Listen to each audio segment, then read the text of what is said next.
fruit. I paint pictures with my words, tangled thoughts and feelings. Growinggames.com, Rory Favreau. Tangled thoughts and feelings.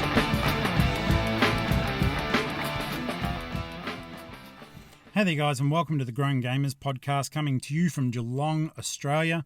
My name's Rory Favreau. Thank you so much for taking the time to tune in. We're in the car. It's a car cast, doing a cast in the car. May contain explicit fucking language, so not safe for work. You can find the Growing Gamers podcast on Facebook. You can look for it on YouTube. Email me at thegrowinggamers@gmail.com.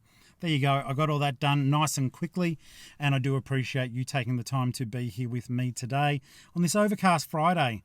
It's been raining on and off, but that doesn't matter because we're safe and sound. We're at home and keeping that distance from everyone. Today is a movie review. I've got two coming up that I will be doing for you.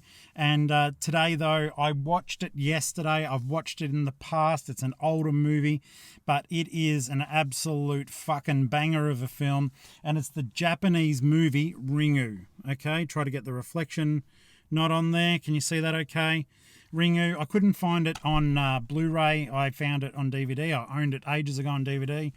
Don't know what I did to it. So saw it in the shop, got another copy, and Bob is your uncle, or Robert is your father's brother, as you might like to say if you're a genteel kind of person like myself. So, Japanese movie Ringu, otherwise known as The Ring. It has been done for Western audiences in English. This one is in Japanese with subtitles. It is the original. Basically, the premise behind it is you watch a videotape and you get a phone call that says, in a week you're going to die, and you die.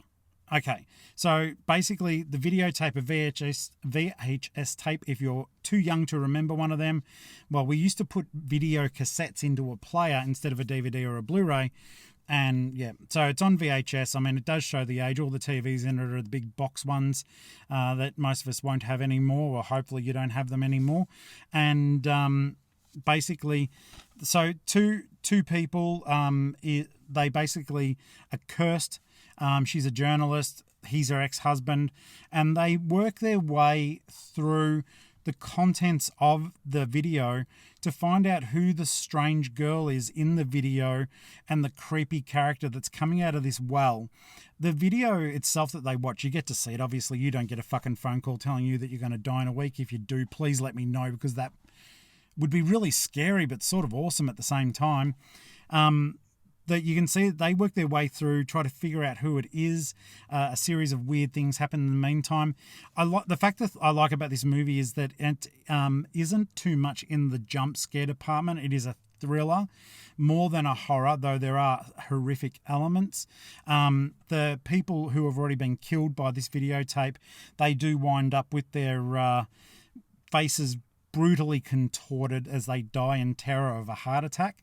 And these guys have to go through and try to figure out what it is that's preventing things. What it is that is... God, think, Tori. Sorry, they have to work through the tape and work out what they can do to prevent their demise, because by this point, the female character in it, you can see the two main ones. Let me just zoom into them there. There you go. So that's the journalist. It says her name is Reiko, or Reiko.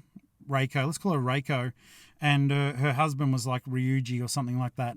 The little boy, her son, Yoichi, he's also cursed because he inadvertently watches the video when they're at his grandparents' house. And chillingly enough, though, his cousin has already died because of this videotape. And when Reiko says, well, who told you to watch it? He says the name of the dead cousin. Tomoko, I think, told him to watch it. It is a fantastic movie. Like I said, there are some moments where you'll be a bit scared, but it is more about suspense, thrilling, racing against the clock. And there is a fantastic twist at the end that you don't see coming that you'll just think, what the actual fuck? But this is a solid movie, Ringu. Look, the Western version of it is good as well, but I have no problem with subtitle movies, as you've probably figured out by the movies that I've been showing you lately. I'm trying to open you up to that world as well. I'm hoping that you'll take the plunge, even if you don't like to read. There aren't so many subtitles. Like, I think they do try to dumb it down a little bit so as you can read along and not stress too much about keeping up with all the dialogue. My very, very basic understanding of Japanese, I can tell there's a little bit more being said than what we get to read, but it does hold the story together really well. They do a really good job of it, and it's certainly one that I do recommend that you give a watch. Okay, so Ringu, you should be able to get your hands on it somehow, whether you purchase it, mail order, or whether you can find a streaming service. Well worth the watch. If you can't see that, then I guess you can. I'm pretty sure that The Ring is on Netflix, the Western one. The premise is basically the same, but yeah, this is the one that started all that, and it's the one that I do suggest that you watch first before making your way to its English equivalent. All right, guys, thank you so much for watching. Nice, short, sharp, to the point, succinct man of action, salting the fruit, painting pictures with my words. I appreciate you watching. Please like, subscribe, and share with others. Cheers. Bye.